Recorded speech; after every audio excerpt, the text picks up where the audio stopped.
So here is the second part of my video.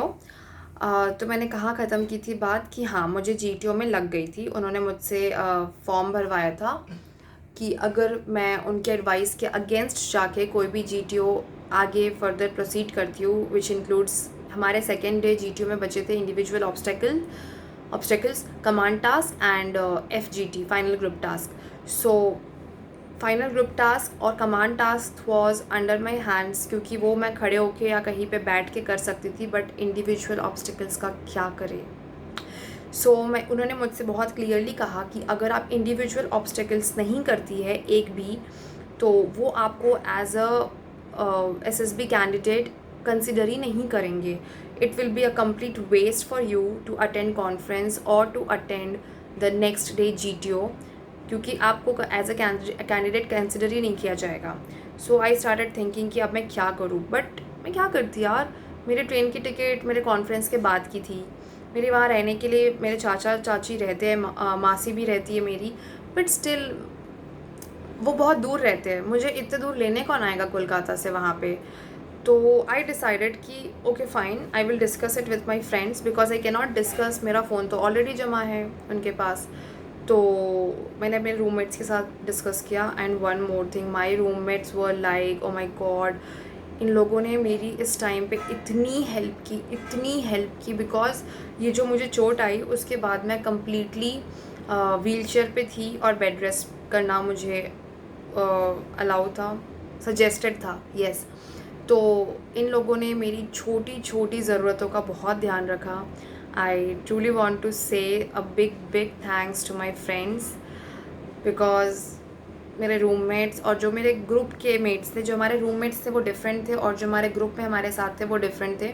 मेरे group mats ने मेरी काफ़ी हेल्प की during the task next day GTO में। बट मेरे रूममेट्स ने जो किया, लाइक मुझे मेस से खाना ला के देना, मुझे मेरा टिफ़िन मेस में जो मैंने खाना खाने के बाद जो प्लेट रखी झूठी थाली वो मेस तक पहुंचाना, या यस, या फिर जैसे कि मुझे वॉशरूम तक ले जाना व्हील चेयर में, बिकॉज मैं ऑलरेडी भारी हूँ, व्हील चेयर भी भारी है, हम दोनों मिलके काफ़ी भारी है, उसको ढकेल ढकेल के ले जाना इज़ अ ह्यूज थिंग। उसके अलावा जो मुझे दिन में 2 बार एमआई रूम जाना पड़ता था, वो तो जो केयर टेकर्स थे वो लेके जाते थे। अपार्ट फ्रॉम दैट मेरे कुछ फ्रेंड्स भी कई बार मुझे लेके गए। तो मैं बता नहीं सकती, मुझे ऐसा फ़ील होता है, आज भी फ़ील होता है, अभी भी वहाँ से आ जाने के बाद भी, कि मैंने अपने ज़िंदगी में कुछ बहुत अच्छे काम किए हैं, तभी आई गॉट सच रूममेट्स और सच friends. So thanks a lot very much. मैं उनके नाम नहीं लूँगी यहाँ पे, बट दे नो, वो ये वीडियो देखेंगे तो अपने बारे में समझ जाएंगे। और इसके अलावा okay, so the next day was GTO and GTO day 2। उस दिन मैं गई एंड उसके पहले मेरे फ्रेंड्स ने मुझे सजेस्ट किया कि as you can not do the individual obstacles, जिसमें बहुत डिफरेंट टाइप्स के ऑब्स्टेकल्स होते हैं, जो मैं दूसरा वीडियो बनाऊंगी पर्टिकुलरली ऑन एसएसबी प्रोसीजर, तब मैं उसमें एक्सप्लेन करूंगी। पर हाँ, जो भी होते बहुत ही टीनियस टास्क होते हैं। तो उन्होंने कहा कि if you can not do, just go and touch them and stand there for a second, then move to another individual obstacle and do the same. मैंने सोचा ठीक है, आप कुछ नहीं कर सकते तो इतना ही कर देते हैं, एटलीस्ट अपनी एफ़र्ट दिखा देते हैं।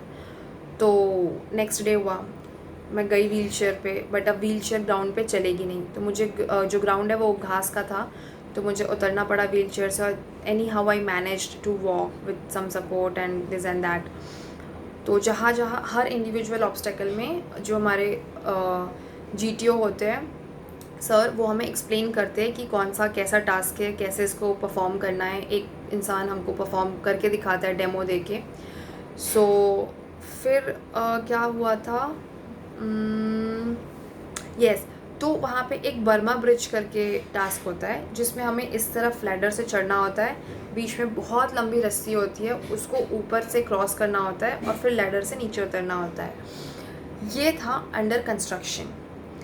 अब चूँकि अंडर कंस्ट्रक्शन था, तो सारे बच्चों के लिए इस पर्टिकुलर इंडिविजुअल ऑब्स्टेकल को इस तरीके से सेट किया गया कि इसमें कोई चढ़ेगा नहीं ऊपर, क्योंकि चढ़ नहीं सकते, अंडर कंस्ट्रक्शन है। बस इस ऑब्स्टेकल के आपको एक राउंड लगाना है, जो करने से आपको 5 नंबर मिलेंगे। मैंने सोचा वाह यार, ये सही है, मतलब ये कैसे हो गया अचानक से कि आपको बस एक राउंड लगाना है, क्योंकि मैं 3 मिनट में एक राउंड तो लगा ही सकती थी, with lots of pain, पर yeah, that I could do. So बस मैंने फिर सर से कहा कि sir okay I am going to do this. कहा विल यू बी एबल. मैंने कहा yes yes definitely I will do this. और मैं 21 चेस्ट नंबर थी, तो ये जो मेरा ग्रुप था वो मुझसे स्टार्ट हो रहा था. तो येस, सबसे पहले मैंने ये किया और बस कुछ नहीं करके बैठ गई. So at least I am happy कि मैंने अटेम्प्ट किया. ये जो मुझे कह रहे थे कि आप विड्रॉ कर लीजिए, ये करने की नौबत नहीं आई. और उसके अलावा मैंने कुछ किया जिससे कि एटलीस्ट ये मुझे एज अ कैंडिडेट कंसिडर करे. मे बी किया होगा उन्होंने. तो yes, this is something which I did and my experience. उसके बाद फिर हमारा नेक्स्ट डे क्या था, GTO डे 1, GTO डे 2 और इंटरव्यू हो गया था, साइक हो गया था. तो ये हमारे 4 दिन थे. फिर आता है कॉन्फ्रेंस था अपस्टेयर्स. बट जो वहाँ के लोग थे वो लोग काफ़ी अच्छे थे और काफ़ी कंसर्न्ड थे क्योंकि मुझे इतनी चोट लग गई थी. तो अब मैं अपस्टेयर्स कैसे जाऊँगी. But any how they managed something and मैं ऊपर चढ़ी. मैंने अपना कॉन्फ्रेंस भी अटेंड किया. कॉन्फ्रेंस में सारे लोग एक टेबल पे बैठे होते हैं इन यूनिफॉर्म्स. आपको देख के ना बहुत अजीब सा लगेगा. मतलब it's a very different feeling. बहुत नर्वसनेस होती है, एट द सेम टाइम बहुत मज़ा आता है, एट द सेम टाइम बहुत अजीब सा डर लगता है कि क्या होगा. और पता है फिर वो अंदर जाके बहुत ही बेसिक सा सवाल पूछते हैं कि okay Shalini, so how was your stay, how was the food, do you have any suggestions for us, can you please explain how was your 5 days here, this and that. These are very basic question, kind of बातचीत. But yes, result तो पहले ही बन जाता है conference से पहले. So yes, it was really good ultimately. And बस कुछ नहीं, फिर कॉन्फ्रेंस हो गई. फिर पता नहीं उनकी किस बात की 2 घंटे की मीटिंग चली जिसमें शायद वो लोग भगवान जाने क्या डिस्कस कर रहे थे, क्या डिसाइड कर रहे थे. नीचे आए उन्होंने. फिर हमने लंच किया कॉन्फ्रेंस के बाद और फिर उन्होंने रिज़ल्ट डिक्लेयर किया. जिसको उनको लेना था उनको उन्होंने रिकमेंड किया. एंड समवेयर SSB में क्या होता है, नो वन नोज़. दे सेलेक्ट सम कैंडिडेट्स जो पहले से, मतलब हमें लगता है कि हाँ ये लोग बहुत अच्छे हैं, और वैसे कैंडिडेट्स को वो लोग लेते हैं. ऐसा नहीं है कि नहीं लेते, पर कई बार ऐसे कैंडिडेट्स को लेते हैं जिन्हें देख के लगता है कि ओ माय गॉड ये सेलेक्ट हो गए. But you can't say anything. वो उनके एनालिसिस करने का तरीका है, और डेफिनेटली वो अपने एनालिसिस में कहीं भी वीक नहीं रहते. 100% देते हैं वो अपने असेसमेंट में, जिस तरीके से उन्हें काम करना रहता है, क्योंकि उन पे काम करने का भार हमसे ज़्यादा होता है. क्योंकि they are going to give our forces the upcoming generation. So उनके जो असेसमेंट है उन पे कभी भी क्वेश्चन मार्क नहीं करना चाहिए, चाहे जो भी उनका असेसमेंट रहे. And it was a wonderful experience all together. SSB जाना इस समवेयर अपने आप में बहुत ही बड़ा एक आपके लाइफ टाइम की बात हो जाती है. एक आपके लाइफ टाइम मेमोरी बन जाती है. लाइफ टाइम के लिए फ्रेंड्स बन जाते हैं. Not exactly for life time, but जो आपके लिमिटेड फ्रेंड्स बनते हैं वो आपको हमेशा याद रहते हैं. उनके साथ बिताए हुए टाइम हमेशा याद रहते हैं. और ये एक नशा जैसा है. इसलिए मैं देखती हूँ कि यार लोग जाते हैं for their 10th attempt, 12th attempt, sometimes more than that. मुझे ऐसा लगता है कि यार इतनी हिम्मत कहाँ से आती है जाके बार बार फेलियर फेस करना, कभी स्क्रीन इन होना, कभी स्क्रीन आउट होना. I don't understand. बट जब आप वापस आ जाते हो ना, आपके दिमाग में एक अगली बार जाने का नशा अपने आप कैरी हो जाता है कि यार मुझे फिर से जाना है, मुझे फिर से करके दिखाना है, मुझे कुछ नेक्स्ट चांस में जो भी मिस्टेक्स रही होंगी उनको इम्प्रूव करके जाना है. That's very nice. That kind of जोश helps us in every part of life. So yes, I think all the viewers who are watching this, if you have age for defense forces, definitely go for the exams. Definitely join NCC if you have your age limit in between. तो बिल्कुल जाइए, इसका experience कीजिए. अगर आप, कई बार तो पता है ऐसे हो जाता है कि लोग बस एक दूसरे का सुन के जाते हैं. काफ़ी बच्चे जो बहुत साल से प्रिपेयर करते हैं उनका नहीं होता है, बट कुछ लोग अपने फ्रेंड्स के कहने सुनने पे जाते हैं and they get selected and they are into it. So you never know what it would turn into, but it's a wonderful experience for life.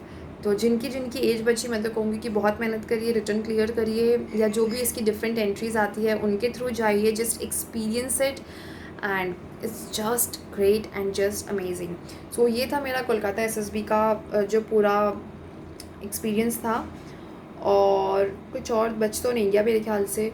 बाकी जो एसएसबी की प्रोसीजर्स है फ्रॉम डे वन, और बहुत सारे प्रोसीजर्स है that I will make in my next video, that I will tell in my next video.